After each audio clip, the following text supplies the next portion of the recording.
இந்திய மிஷனரி தேவ சங்கமே, இறைவனின் வார்த்தைகளை பறைசாற்றுவோம். இந்திய மிஷனரி தேவ சங்கமே, இறைவனின் வார்த்தைகளை பறைசாற்றுவோம். இன்முகத்தோடு பறைசாற்றுவோம், இணைந்தே மிஷனரி பணி செய்குவோம்.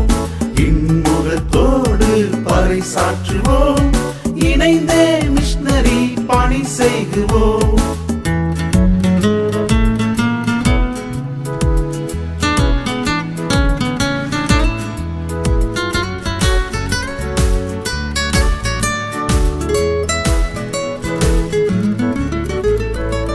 காடனாலும் கடந்திடுவோம், மேடனாலும் சென்றிடுவோம்.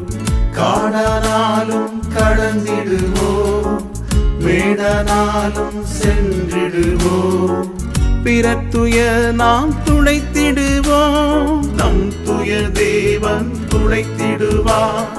இந்திய மிஷனரி தேவ சங்கமே, இறைவனின் வார்த்தைகளை பறைசாற்றுவோம். இன்முகத்தோடு பறைசாற்றுவோம், இணைந்தே மிஷனரி பணி செய்குவோம்.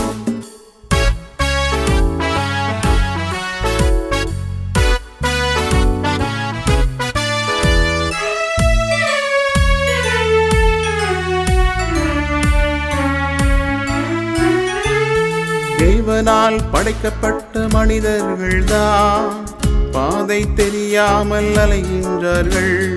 தேவனால் படைக்கப்பட்ட மனிதர்கள்தான் பாதை தெரியாமல் அலைகின்றார்கள். பாதையை நம் தேசத்திற்கு காட்டிடுவோம், தேசம் தேவன் அண்டை வந்திடுமே. இந்திய மிஷனரி தேவ சங்கமே, இறைவனின் வார்த்தைகளை பறைசாற்றுவோம்.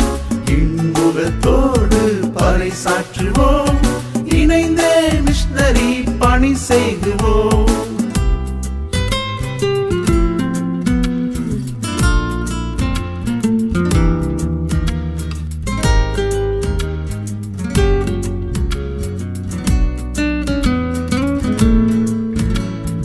ஊழியரை தாங்கும் சபையாரே, பரலோக தேவன் கண்ணோக்குகிறார். ஊழியரை தாங்கும் சபையாரே, பரலோக தேவன் கண்ணோக்குகிறார். அவர்கள் ஆசீர்வாதம் அடைவார்கள், அவர்கள் சந்ததியும் வாழ்ந்திருப்பார்கள். இந்திய மிஷனரி தேவ சங்கமே, இறைவனின் வார்த்தைகளை பறைசாற்றுவோம். இன்முகத்தோடு பறைசாற்றுவோம், இணைந்தே மிஷனரி பணி செய்குவோம்.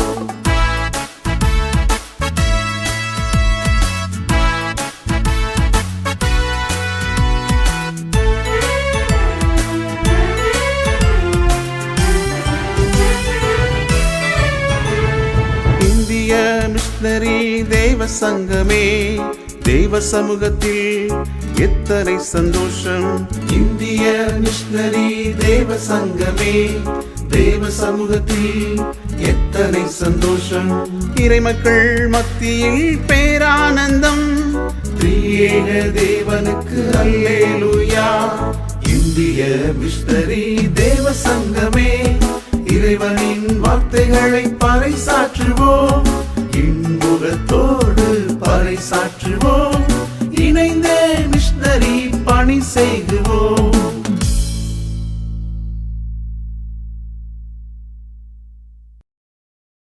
கர்த்தராகிய இயேசு கிறிஸ்துவின் நாமத்தினாலே இந்த செய்திக்கு உங்கள் யாவரையும் அன்போடு கூட அழைக்கிறேன்.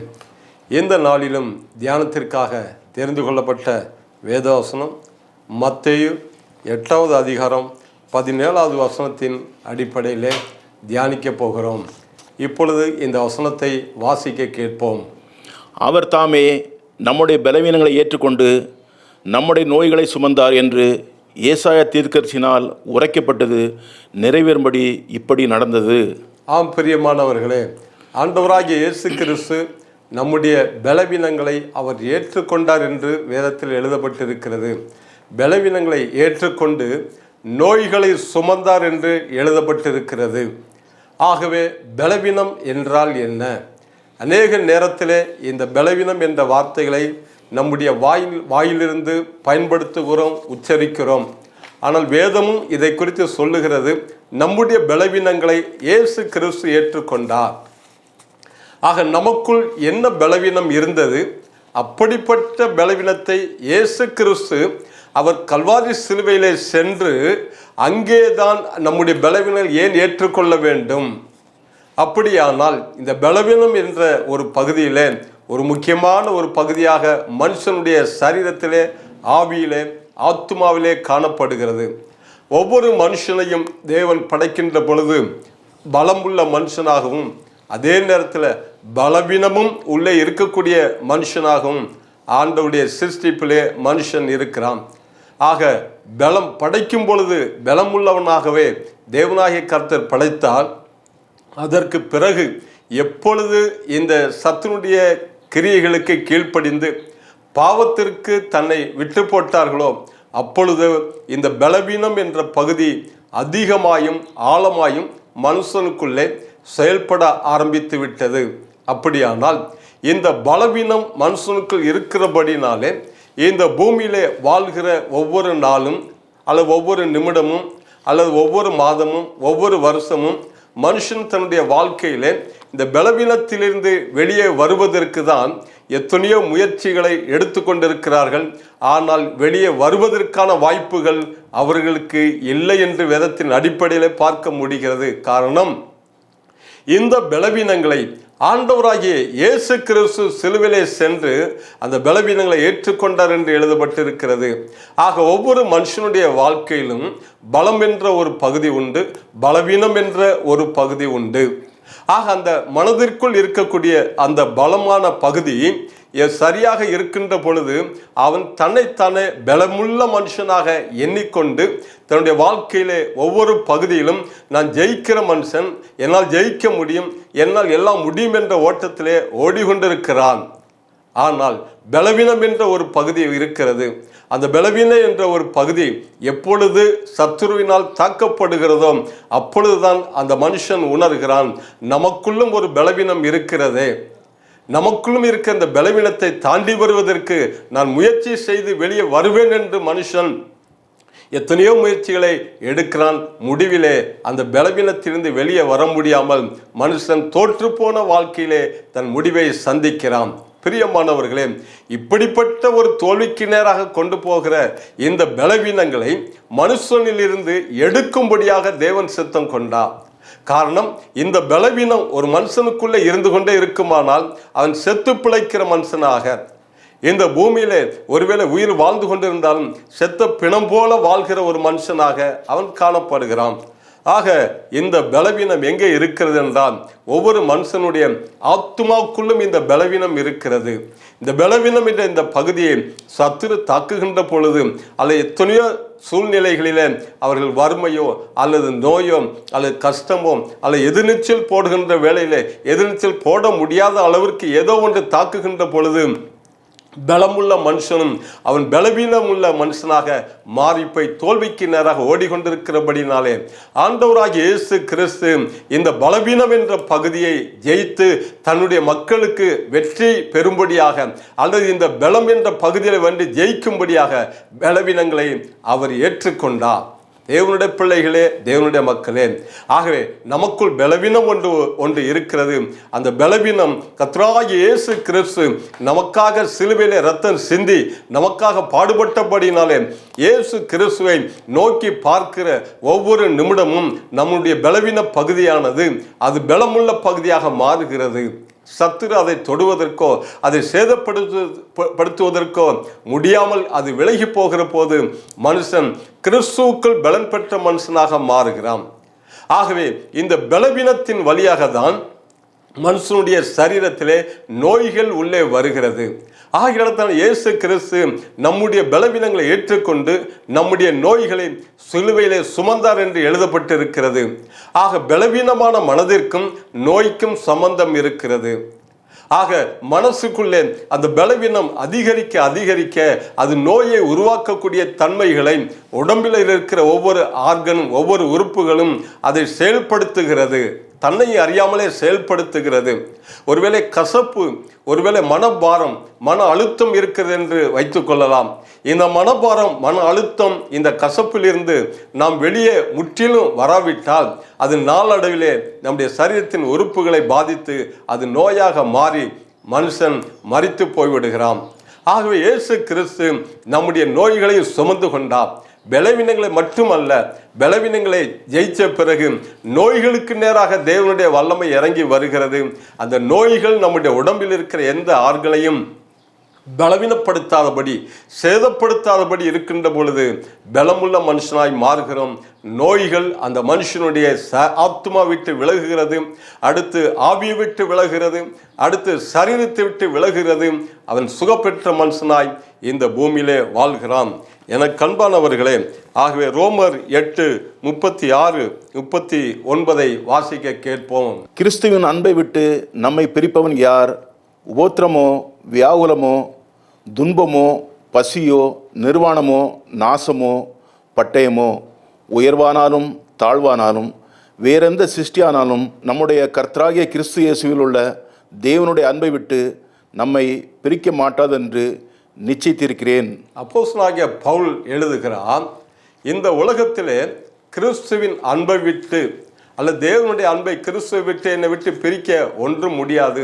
இந்த உலகத்தில் இருக்கிற நாசமோ, மோசமோ, நிர்வாணமோ, பசியோ, பட்டினியோ, பஞ்சமோ அல்லது எதுவாக இருந்தாலும் என்னை பிரிக்க முடியாது என்று நான் நிச்சயித்திருக்கிறேன் என்று அனித்தரமாக சொல்லுகிறார். காரணம் என்ன? இயேசு கிறிஸ்து இந்த அப்போஸ்தலனாகிய பவுலை தெரிந்து கொண்டபடினாலே தேவன் தன்னுடைய வல்லமையை அப்போஸ்தலனாகிய பவுலுடைய ஆத்துமாக்குள்ளும் ஆவிக்குள்ளும் சரீரத்திற்குள்ளும் நிரம்ப கொடுத்து வைத்திருந்தார். இந்த தேவனுடைய வல்லமையானது அப்போஸ்தலனாகிய பவுலுக்குள் இருந்த அந்த பலவீனம் என்ற பகுதியை ஆண்டவர் முழுதுமாக பலத்தினால் நிரப்பி வைத்திருந்தார். ஆகவே பலவீனம் என்ற இந்த பகுதி இந்த அப்போஸ்தலனாகிய பவுலை எந்த விதத்திலும் சேதப்படுத்த முடியாது என்று நான் நிச்சயித்திருக்கிறேன் என்று உறுதியாக சொல்லுகிறார். தேவ பிள்ளைகளே, தேவ மக்களே, நம்முடைய வாழ்க்கையிலும் கூட நாம் தேவனால் தெரிந்து கொள்ளப்பட்டு கிறிஸ்து இயேசுவினுடைய அன்பை ருசி பார்க்கிறவர்களாக, என்றைக்கோ ஒரு நாள் ருசி பார்க்கிறவர்களாக அல்ல, எத்தனையோ மாதத்திற்கு ஒரு முறை ருசி பார்க்கிறவர்களாக அல்ல, அல்லது கஷ்டங்கள் நஷ்டங்கள் வரும்பொழுது தேடி ஆண்டவர் ஒரு அற்புதத்தை செய்த உடனே அந்த அன்பை ருசி பார்க்கிறவர்களாக மட்டுமே அல்ல, 24 மணி நேரமும் கிறிஸ்து இயேசுவினுடைய அன்பிலே நிலைத்திருக்கிற அனுபவம் யாரெல்லாம் பெற்றிருக்கிறார்களோ அவர்களுக்குள்ளே இந்த பலவீனமானது பலன் செய்வது இல்லை. அவர்கள் கிறிஸ்துவின் பலத்தினாலே இந்த பூமிக்குரிய சவால்களை அவர்கள் தாண்டி போகிறபடினாலே அந்த பலவீனத்தை இயேசு கிறிஸ்து நமக்காக அவர் சுமந்து கொண்டார். ஏனென்றால் இந்த பலவீனத்தை அவரை தவிர வேறு யாருமே ஜெயிக்க முடியாது. ஆக கர்த்தருடைய பலன், கிறிஸ்துவின் பலன் நமக்குள் நிரம்பி வரும் பொழுது நம்மை அது பலப்படுத்தக்கூடியதாக இருக்கிறது. ஆகவே ரோமர் 8:36-39 பார்க்கின்ற பொழுது கிறிஸ்துவின் அன்பை விட்டு அப்போஸ்தலனாகிய பவுலை எதுவுமே பிரிக்க முடியவில்லை. இந்த வார்த்தையை கேட்டுக்கொண்டிருக்கிற உங்களுடைய வாழ்க்கையிலும் கூட ஒருவேளை கிறிஸ்து இயேசுவுக்காக எத்தனையோ காரியங்களை சாதித்த மக்களாக, எத்தனையோ காரியங்களை சாதிக்க வேண்டும் என்ற அளவில்லாத வாஞ்சையோடு, அளவில்லாத விருப்பத்தோடு, அதிகமான ஜெபத்திலும் எத்தனையோ முயற்சிகளிலும் ஈடுபட்டு கொண்டிருக்கலாம். ஆனால் வேதம் சொல்லுகிறது, யோவான் 8:32 படி, சத்தியத்தை அறியுங்கள், சத்தியம் உங்களை விடுதலையாக்கும் என்று எழுதப்பட்டிருக்கிற கர்த்தருடைய வார்த்தையின்படியே கர்த்தருடைய சத்தியத்தை நாம் சரியாக புரிந்து நாம் தேவனுக்காக கிரியை செய்கின்ற பொழுது அது 100% பலனை நமக்கு கொண்டு வருகிறது. ஆகவே பலவீனத்தின் மத்தியிலே இந்த அப்போஸ்தலனாகிய பவுல் இருந்தாலும் அவருடைய கர்த்தருடைய கிருபை அவருக்கு நிரம்ப கிடைத்தது. உன் பலவீனத்திலே என் பலன் பரிபூர்ணமாக விளங்கும் என்று சொன்னார். ஆக ஒருவேளை பலவீனம் அவ்வப்பொழுது எட்டி பார்த்தாலும் தேவனுடைய கிருபை நம்மை நிரப்புகின்ற பொழுது பலவீனம் என்ற அந்த பகுதி நம்மை விட்டு விலகி போகிறது. 1 பேதுரு 2வது அதிகாரம் 22வது வசனத்தை வாசிக்க கேட்போம். அவர் பாவம் செய்யவில்லை, அவருடைய வாயிலே வஞ்சனை காணப்படவும் இல்லை. ஆம் பிரியமானவர்களே, ஆண்டவராகிய இயேசு கிறிஸ்துவினுடைய வாழ்க்கையிலே அவர் பாவம் செய்யவில்லை. What is the meaning of sin?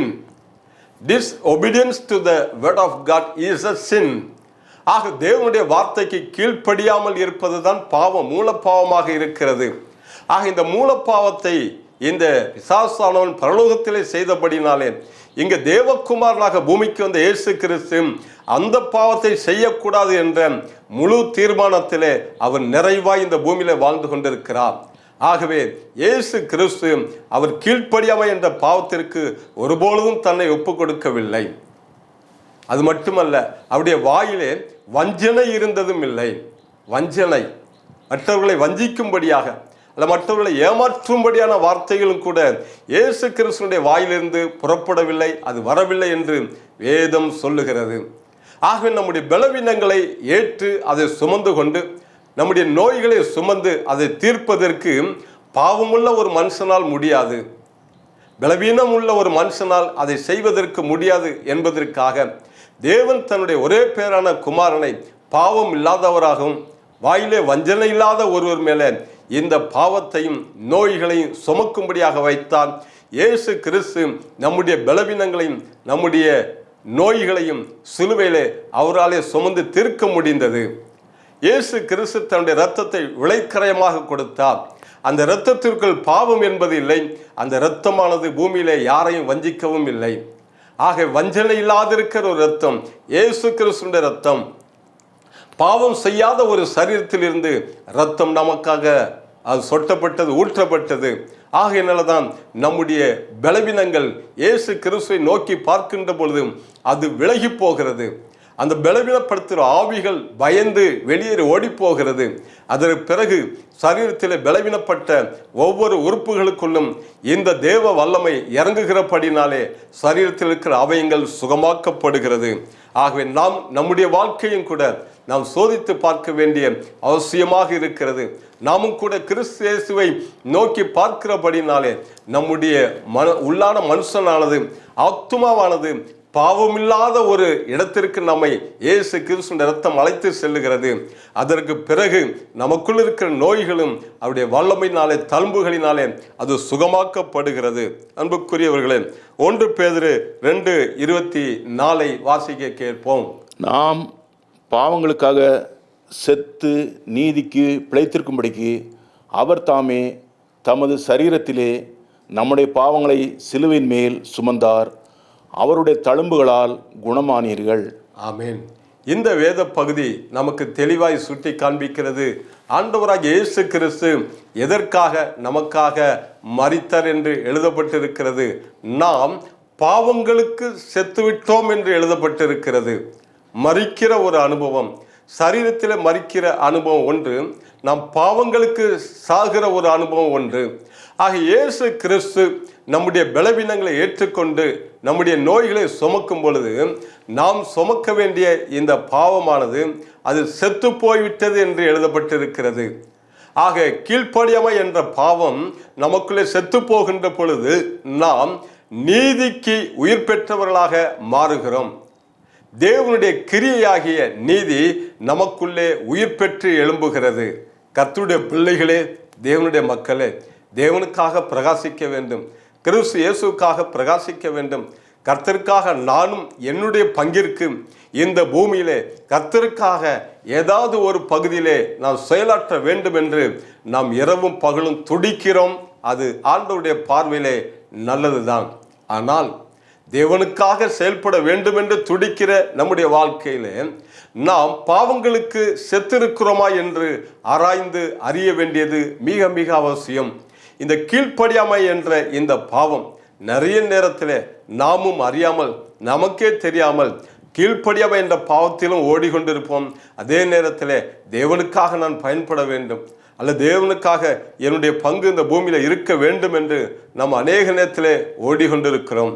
ஒரு பக்கம் ஃபெயிலியரான ஒரு ட்ராக்ல ஓடிக்கொண்டிருக்கிறோம், இன்னொரு பக்கம் சக்ஸஸ் பண்ணக்கூடிய ஒரு ட்ராக்ல ஓடிக்கொண்டிருக்கிறோம்.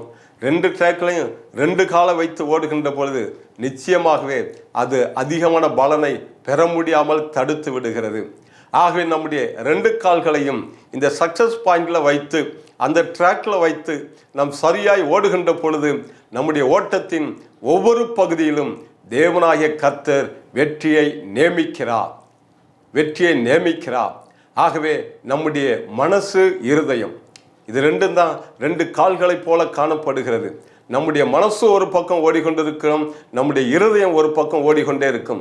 ஒருவேளை மனசு தேவனுக்காக ஓடிக்கொண்டிருக்கும், இருதயம் கீழ்ப்படியாமை என்ற பாவத்திலே ஓடிக்கொண்டிருக்கும். ஒருவேளை இருதயம் தேவனுக்காக ஓடிக்கொண்டிருக்கும், நம் மனசு கீழ்ப்படியாமை என்ற பாவத்திலே ஓடிக்கொண்டிருக்கின்ற பொழுது நிச்சயமாகவே இந்த பூமியிலே அந்த ஓட்டமானது முழு வெற்றியை பெற முடியாமல் அது தடுத்து நிற்கக்கூடியதாக காணப்படுகிறது. எனக்கன்பானவர்களே, இந்த செய்தியை கேட்டுக்கொண்டிருக்கிற இந்த நேரத்திலும் கூட உங்களுடைய வாழ்க்கையிலே அல்லது நம்முடைய வாழ்க்கையிலே இருதயமும் மனசும் எப்படி ஓடிக்கொண்டிருக்கிறது? ஒரே ட்ராக்ல ஓடிக்கொண்டிருக்கிறதா? நாம் பாவத்திற்கு செத்திருக்கிறோம் என்ற அந்த அறிவு நமக்குள்ள நிச்சயமாக இருக்கிறதா? அப்படி இருக்குமானால் தேவனுடைய கிரியையாகிய நீதியை நாம் இந்த பூமியில அதிகமாய் செய்யக்கூடிய மக்களாக நாம் காணப்படுகிறோம். அது மட்டுமல்ல, இந்த 2:24 சொல்லப்பட்டிருக்கிறபடி நாம் நீதிக்கு பிழைக்கிறவராக இருக்கிறோம் என்று எழுதப்பட்டிருக்கிறபடி தேவனுக்காக நாம் பிழைக்கிற மக்களாக இருக்கிறோம். ஆகையினால நோய் மனுஷனுடைய சரீரத்தில் வருகின்ற பொழுது அதையும் அநேக நேரத்திலே கண்டு கொள்ளாமல் விட்டு ஓடிவிடுகிறோம். காரணம் என்னவென்றால், நான் தான் தேவனுடைய பிள்ளையாக இருக்கிறேனே, நான் தான் கர்த்தருக்காக காணிக்கைகளை கொடுக்கிறேனே, கர்த்தருக்காக எத்தனையோ காரியங்களை செய்கிறேனே, ஒருவேளை ஆலய பிரகாரங்களை எத்தனையோ காரியங்களை உதவி செய்கிறேனே, அப்படி இருக்கும் பொழுது எனக்கு இதெல்லாம் ஒன்று செய்ய முடியாது என்று நினைத்து ஓடுவதை பார்க்கிலும், நம்ம எவ்வளவுதான் தேவனுக்காக செயல்பட்டாலும் நம்மை நாமே சோதித்து அறிய வேண்டிய பகுதி முக்கியமானது. நம்மை நாமே சோதித்து அறிகிற அனுபவம் மிகுந்த நமக்கு பலன் கொடுக்கக்கூடியதாக இருக்கிறது. பாவத்திற்கு செத்து நீதிக்கு பிழைத்திருக்கிறனா, அல்லது பாவத்திலே ஓடிக்கொண்டு தேவனுடைய நீதியும் செய்து கொண்டிருக்கிறனா என்ற அந்த அறிவுக்குள்ள வர வேண்டியது அவசியமாக இருக்கிறது. தேவனுடைய நீதி நமக்குள்ளே செயல்படுகின்ற ஒவ்வொரு நிமிஷமும் தேவன் தன்னுடைய கண்களை நம்ம மேலே பதிக்கிறார். வேதம் சொல்லுகிறது, நீதிமான்கள் மேல் கர்த்தருடைய கண்கள் நோக்கமாயிருக்கிறது. அவருடைய விண்ணப்பங்களை கேட்பதற்கு தேவனுடைய கண்கள் அது நோக்கமாயிருந்து கொண்டிருக்கிறது என்று வேதத்தில் எழுதப்பட்டிருக்கிறபடினாலே நாம் ஓடுகிற ஓட்டத்திலே பலனை பெற்றவர்களாக ஓட வேண்டும் என்று அப்போஸ்தலனாகிய பவுல் எழுதுகிறார். ஆகாயத்திலே சிலம்பம் பண்ணுகிறவனாக நான் ஓடவில்லை என்று சொல்லி எழுதுகிறார். நாம் கிரியை செய்கிறோம், கிரியைக்கு ஏற்ற பலனை கொடுக்கக்கூடியவர் தேவனாகிய கர்த்தர். அந்த கிரியைக்கு ஏற்ற பலனை நான் பெற்றுக்கொண்டு ஓடுகிறேனா, அல்லது பெறாமலே பெற்றுக்கொண்ட ஒரு மனநிலையிலே, ஒரு ஏமாற்றப்பட்ட ஒரு சூழ்நிலையிலே ஓடிக்கொண்டிருக்கிறேனா? கடைசி முடிவிலே நின்று பார்க்கின்ற பொழுது நமக்கு அந்த பலன் கிடைக்கவென்றால் இந்த பூமியிலே நாம் எல்லா காரியத்திலும் வேஸ்டாக அல்ல வீணாய் பிரயாசப்பட்டது போல மனுஷன் மாறிப்போகிறான். இந்த வார்த்தையிலே கேட்டுக்கொண்டிருக்கிற தேவனுடைய மக்களே, தேவனுடைய பிள்ளைகளே, ஆகவே இயேசு கிறிஸ்து இந்த பூமியிலே அவர் இறங்கி வந்து மனுஷ சரீரம் எடுத்து நமக்காக அவர் பாடுகளை ஏற்றுக்கொண்டார். அதில் ஒரே ஒரு முக்கியமான பாடுதான், நம்முடைய பலவீனங்களை ஏற்றுக்கொண்டார். உள்ளான மனுஷனில் இருக்கிற அந்த பலவீனம் என்று சொல்லி விலகி போகிற மக்கள் அநேகர் இருக்கிறார்கள். ஆனால் பலவீனத்தை பலமாக மாற்றக்கூடிய ஒருவர் இயேசு கிறிஸ்து உண்டு. அவரிடத்தை தேடுகின்ற பொழுது எனக்குள் இருக்கிற பலவீனம் மாறிப்போய் நான் பலமுள்ள மனுஷனாய், எனக்குள் இருக்கிற வியாதிகள் விலகி போய் நான் சுகமாக்கப்பட்ட மனுஷனாய், நான் விடுதலையாக்கப்பட்ட மனுஷனாய் வாழ்வேன் என்ற நிச்சயத்தோடு நாம் கர்த்தராகிய இயேசு கிறிஸ்துவை தேடி பிதாவாகிய தேவனுக்கு மகிமையாய் வாழ்வோம் என்ற எண்ணத்தில் இருப்போமானால் நிச்சயமாகவே நம்முடைய நம்பிக்கை வீண் போவதில்லை.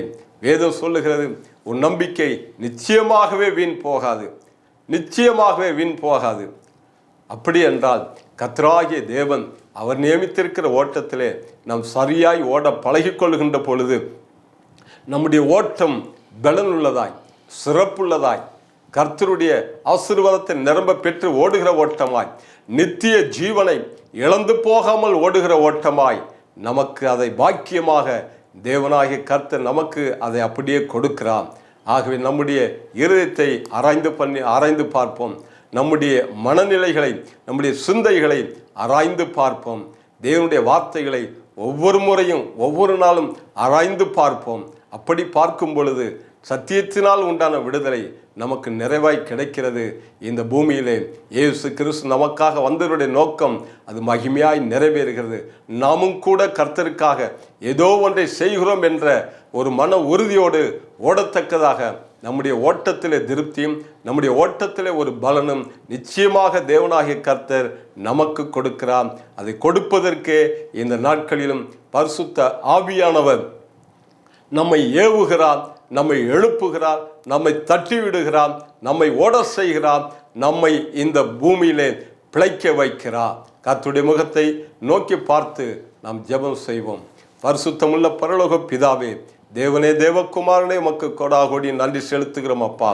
மத்தேயு 8:17 எழுதப்பட்டிருக்கிற உங்களுடைய வார்த்தையின்படி நீர் எங்களுடைய பலவீனங்களை ஏற்றுக்கொண்டு நோய்களை சுமந்தீர் என்று எழுதப்பட்டிருக்கிற வார்த்தையின்படியே ஆண்டவரே, லட்சக்கணக்கான கோடிக்கணக்கான மக்கள் தன்னுடைய பலவீனங்களிலே ஆண்டவரை பலன் பெற முடியாமல், அதிலிருந்து வெளியே வர முடியாமல் ஆண்டவர் பலவீனத்திலே முழுவதுமாய் தன்னுடைய வாழ்க்கையை ஓட்டி பூமிக்குரிய ஓட்டத்தை முடிக்கிற மக்கள் ஏராளமாய் வாழ்ந்து கொண்டிருக்கிறார்கள்.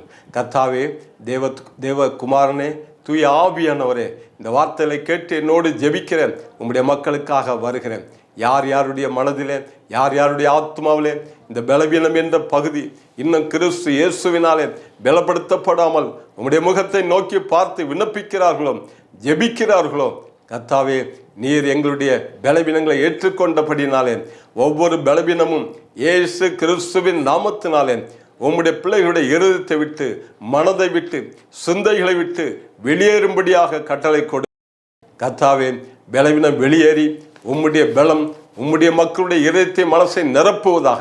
இது நிமித்தம் தேவனுடைய வல்லமை சரீரத்திற்குள்ளே பாய்ந்து இறங்கி ஆண்டவர் எந்தெந்த உறுப்புகளிலே வியாதிகள் இருக்கிறதோ, பலவீனப்பட்டு இருக்கிறதோ, டேமேஜாக இருக்கிறதோ, ஒவ்வொரு உறுப்புகளுக்குள்ளும் கிறிஸ்து இயேசுவின் நாமத்தினாலே உயிர்ப்பிக்கிற வல்லமை, சுகமாக்குகிற வல்லமை, ஒவ்வொரு ஆர்கனை சுகமாக்கும்படியாக வேண்டுகிறேன், கட்டளை கொடுக்கிறேன் அப்பா. இருதயத்தில் பாதிக்கப்பட்ட மக்கள் உண்டு ஆண்டவரை. இருதய பலவீனங்கள் வெளியேறி போய் இருதயம் பலன் அடையும்படியாக வேண்டுகிறேன், ஜெபிக்கிறேன். கிட்னி பகுதி பலன் அடையும்படியாக ஜெபிக்கிறேன் ஆண்டவர். நரம்பு மண்டலங்கள் பலன் அடையும்படியாக ஜெபிக்கிறேன். மூளை பகுதிகள் கிறிஸ்து இயேசுவின் நாமத்தில் பலன் அடையும்படியாக ஜெபிக்கிறேன் ஆண்டவர். வயிற்று பகுதியிலே சாப்பிடவே முடியவில்லை என்று தடுமாறுகிற மக்கள் இருக்கிறார்கள். இயேசு கிறிஸ்துவின் நாமத்தினாலே அந்த குடல் பகுதியில் இருக்கிற எல்லா பலவீனங்களும் இயேசு கிறிஸ்து நாமத்தில் விலகி போவதாக. ஒவ்வொரு மேலும் சுகமாக்குகிற வல்லமை, குணமாக்கும் வல்லமை, இயேசு கிறிஸ்துவின் தழும்புகளில் இருக்கிற வல்லமை இறங்கி நிரப்புவதாக, சுகம் உண்டாவதாக. அற்புத சாட்சிகளை எழுப்பி கொடுங்க. கர்த்தராகிய இயேசு கிறிஸ்துவின் நாமத்தினாலே வேண்டி ஆசீர்வதித்து விடுவித்து செபிக்கிறேன் எங்கள் அன்பின் பரலோக பிதாவே, ஆமென்.